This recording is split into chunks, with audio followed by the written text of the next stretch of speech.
Wagwan Blood, Producer T here with my first breakdown of my all-time favorite show, and hopefully yours too. The Mandem finally let me dissect the show season by season, and it's gonna be a sticky one still. What show am I referring to? Well, the greatest UK crime drama to ever exist, isn't it? Top Boy. Written and created by Ronan Bennett in 2011, Top Boy and Top Boy Summer House is a crime drama series about two drug dealers in East London. The series is set on the fictional Summer House estate in the London borough of Hackney. The show follows the lives of Duchesne and Sully, who run a thriving underground drug business in the courtyards of the Summer House estate. And the show explores gang violence in London. Top Boy is a slang term in the UK for the #1 drug dealer in the area. The top G, the crime boss, the kingpin, the shot caller. I actually didn't see this show for a number of years later, till around 2014 when Netflix acquired it from the BBC for. The show itself actually got dropped in 2013, and it only had 2 seasons, which consisted of 4 episodes apiece. But since then, it's become my comfort show, and I've lost track of how many times I've watched it. And now that it's on its 5th and final season this September, it's only right I break into it. So if you haven't seen Top Boy, then you gotta stop watching the video here, because I'm about to get into some heavy spoilers. One word of advice is, though, the first 2 seasons, since they were still owned by the BBC, they are under a series called Top Boy Summer House. And when you see just Top Boy, that's actually the later 3 seasons that came out that were done by Netflix and also produced by Drake. And if it wasn't for Drake, the show would have still stayed canceled, but somehow our Champagne Papi brought this show back. And that's what I really call stunting. I gotta give it to him for that. Let's get into it. Season 1, we start out with a killer track bumping loud from the London artist Ghost Poet, whose music is featured throughout the first 2 seasons, and I highly recommend that you check him out. Then it's followed by scenes of our main characters starting their morning in the fictional estate where they all live, called Summer House. We see Raynell, a 14-year-old boy who lives with his single mother Lisa, and you will recognize Lisa, Sharon Duncan Brewster, who went on to play the Star Wars Senator Pamlo, and in the movie Dune she played Leah Keynes. He's eating cereal and looking down upon a few of the estate drug dealers hanging around. We then cut to the scenes where we see our soon-to-be top boys hanging out until the scene is broken up by a large car pulling up, then robbing 2 of our lower Summer House gang members, one of which happens to be Letitia Wright in like her first acting role ever. And you know, Letitia Wright goes on to be our Shuri from Marvel's Black Panther. And she gives like my favorite line throughout the whole series, and it's, "He slapped me in my face, cuz." And it's when she gets popped by one of the gang members.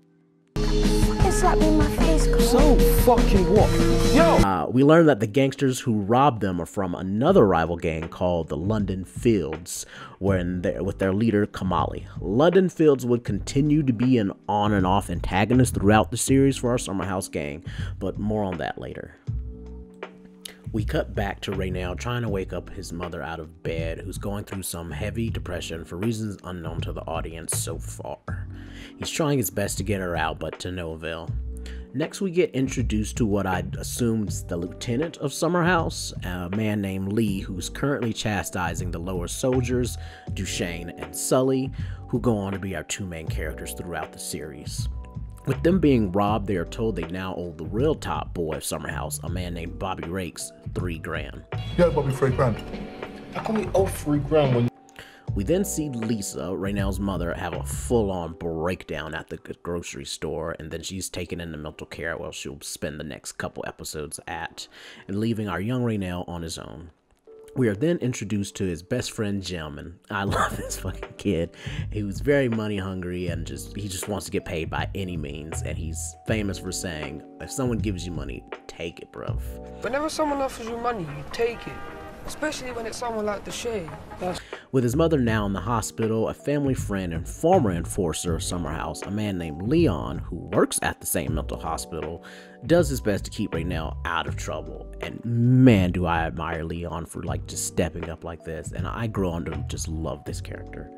Raynell and Jim are later approached by Duchesne and Sully, who are able to pay Bobby Rakes back and promoted after taking care of one of his rivals for them. Attention to detail, isn't it? Attention to detail, isn't it? Jim is all too eager to join up to get his paper, while Raynell is a bit hesitant. Leon then makes a plea to his former mates to let Raynell be, and they do.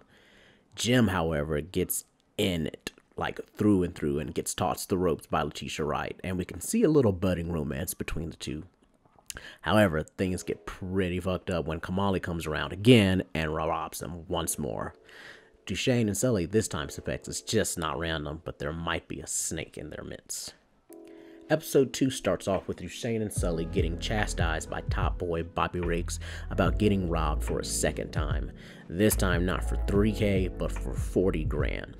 He lets them know that now they have 2 weeks to recover their funds, and when they get back to the car, Sully rightfully knows that there is a rat, but he suspects our young Jim, and this is where I start to hate Sully personally and prefer Duchesne more. Duchesne counters that with, he thinks there's a rat too, but it's definitely someone closer. We jump back to Raynell, who's at school, who's being persuaded by that MILF Heather that they met in the first episode while she was buying lights. Now, I'm from Denver, so seeing those lights, I knew what she was up to, and I was right. With her being pregnant, she asked Raynell to help her growing her weed farm, and he obviously obliges. We then see Lee, the underboss for Bobby Rake, go on and attack and brand Duchesne's brother for the missing money, while Duchesne and Sully are just discussing if they're ready to kill to get their money back. However, Duchesne then demonstrates why he has the making to be the next top boy, because he just goes and quickly gets revenge on Lee for attacking his brother. The deadline to get Bobby Rakes' money back is getting closer, and Duchesne and Sully are scouring the city for Kamali to no avail. At one point, we even see them enlist 2 girls that they hooked up with, one of them being Alarica Johnson, who later becomes the main actress, Autumn Night, in another one of my favorite shows, P-Valley. I didn't even have a clue she was even from England until after I had looked her up in P-Valley and then discovered she had a Top Boy credit. I had to go back and rewatch this just to find her, and I thought, wow, this show's just producing star after star.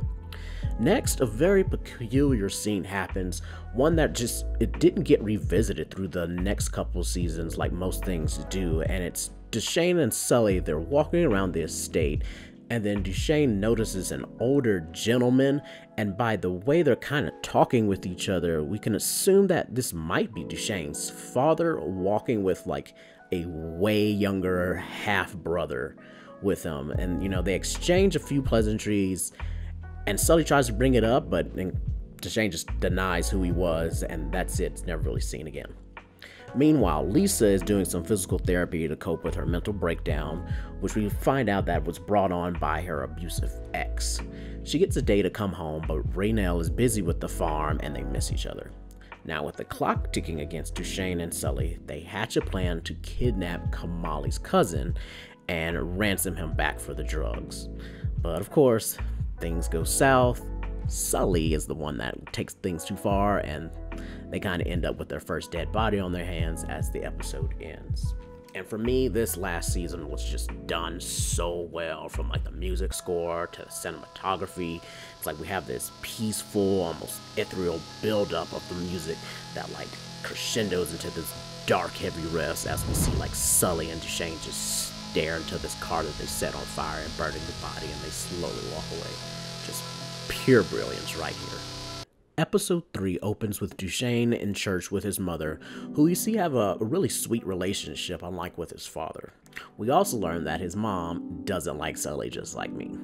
We find out how serious Bobby Rakes can be because he's sitting there waiting for Duchesne and his mother, and they have a conversation about getting his money back and making up for what he did to Lee's face.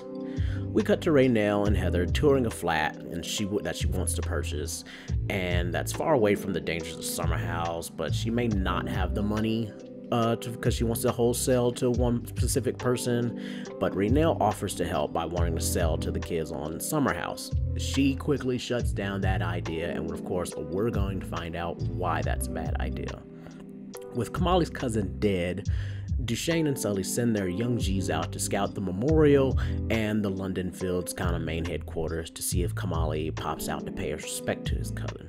Sully is further pushing the idea that Jim is the snake, and Duchesne tries to dissuade him from acting on this, and we can see that this is the beginning of the rift between the two, as Sully kind of sees them as equals and partners, but Duchesne feels he's more of the leader. Sully then dispatches Driz to go after Jim at school, and we see him just pop the mess out of this poor teacher. We then get a pretty depressing scene next of Sean's mother at his memorial with Duchesne soldiers Letitia Wright keeping a close eye on them. One thing that sticks out to me is like how even overseas gang violence, drug dealing is a problem, just like here with innocent lives being taken on every side. Later on, we get this cutscene between Raynell and his soon-to-be girlfriend Precious, where we actually find out what happened to his father, and this explains the line Duchesne gave us in the first episode that he shanked up his dad, because we learned that it was in self-defense of his mother who was being like strangled by this man, and Raynell stabbed him, and we can probably see that this is probably what led to her depression and that mental breakdown. After a quick scene of Duchesne and his mom cooking, we later see that Sully is a father himself and still pretty friendly with his baby mother.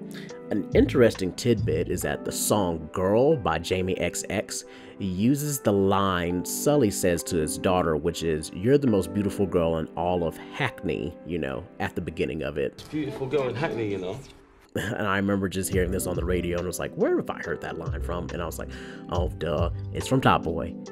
Now here I gotta warn you, if you hate violence to animals, just go ahead and skip about 30 seconds because after we get such a sweet scene with Sully and his daughter, we cut back to Jim, who was just escaping his chase with Driz. He goes back to his secret hideout, and then we discover his precious Marley has been hung to death. Man, so sad. This gives us like the depths and the depravity that this gang will go to, and we're gonna continue to see this escalate throughout the series of the show. Further on, we see Raynell officially ask Precious to date him, and this moment gets ruined when Driz starts to shake them down about Jim and him being a snake, but it's broken up by Duchesne saying even if he's lying, he's doing the right thing by always backing his boy. It's his boy, innit? That's what you do, you back your boy. After a bit of some shot exposition of Summer House and the soldiers not following Kamali, Duchesne and Sully finally get the call from their younger soldier, Michael, that Kamali is at his girlfriend's house. Now, one thing about Top Boy is that the little things from the first season will always come back in some form or another, so keep Michael in mind for next season. The gang arrives and breaks in, and I thought this was so weird that there was this dude sitting on his homeboy's girlfriend's couch while his homeboy is upstairs smashing.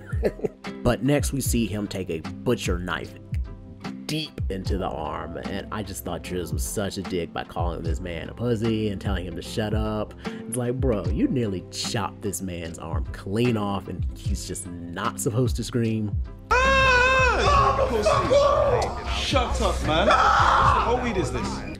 Next, we see the guys rush in on Kamali mid-smash with his girlfriend Kayla, who I said will also come back to in the next season, but she gets replaced by a different actress who stars in another UK comedy you gotta check out called Chewing Gum, and a little bit more on that next season.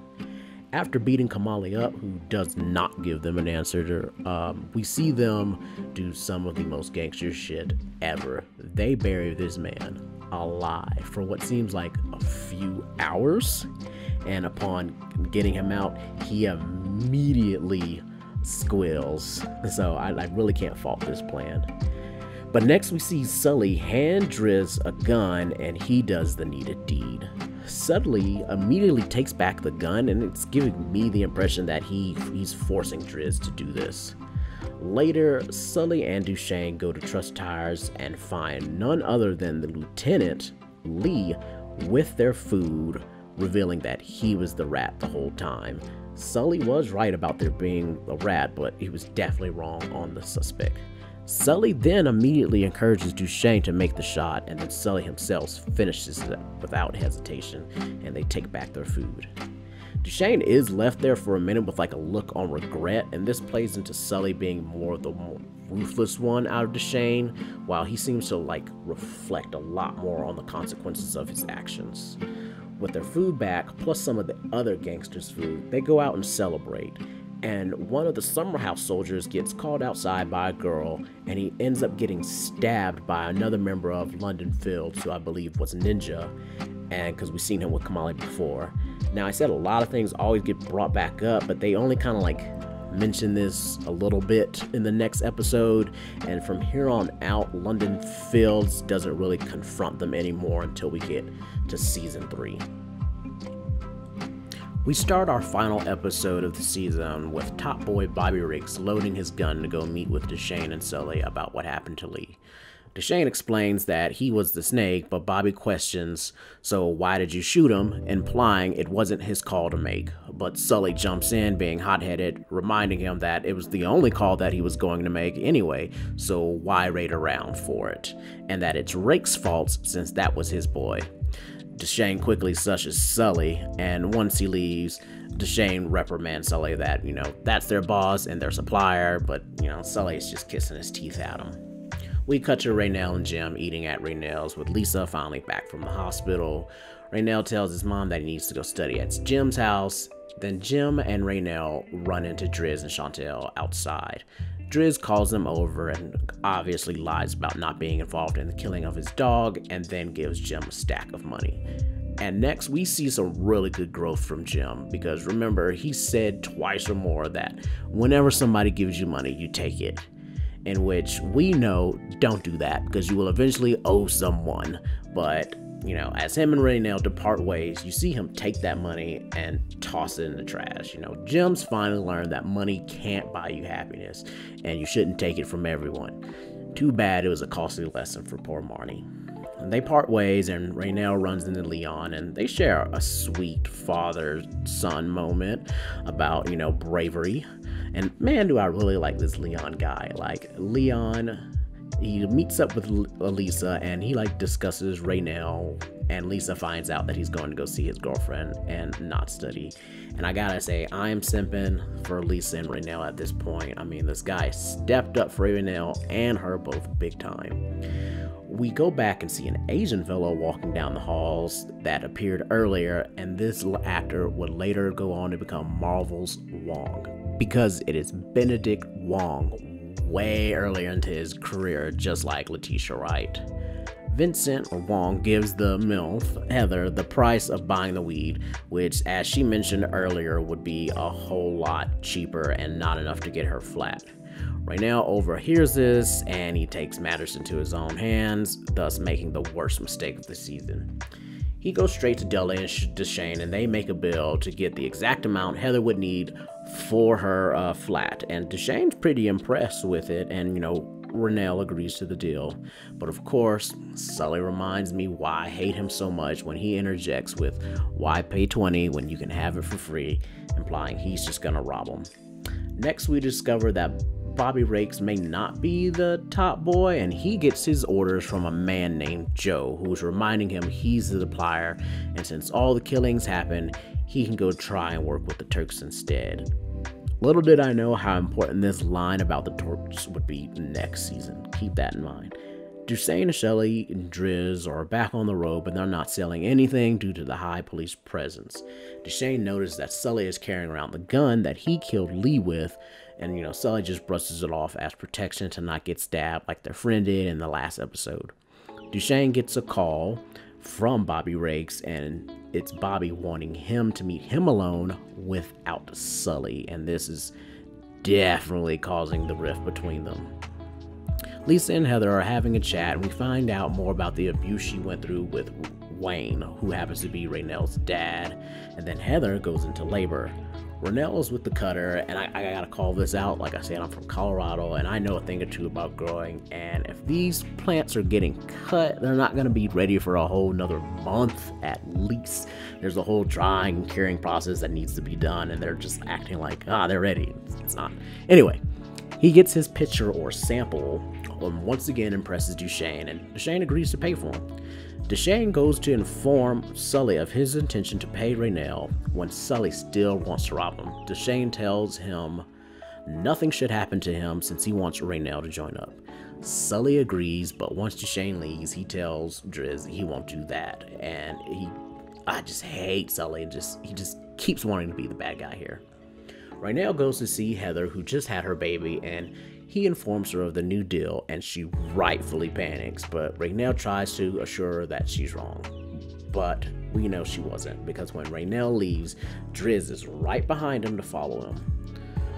Letitia meets up with Jim in his hiding spot, where she confesses that it was her who told Driz about the spot, and they share a tearful apology and forgiveness hug.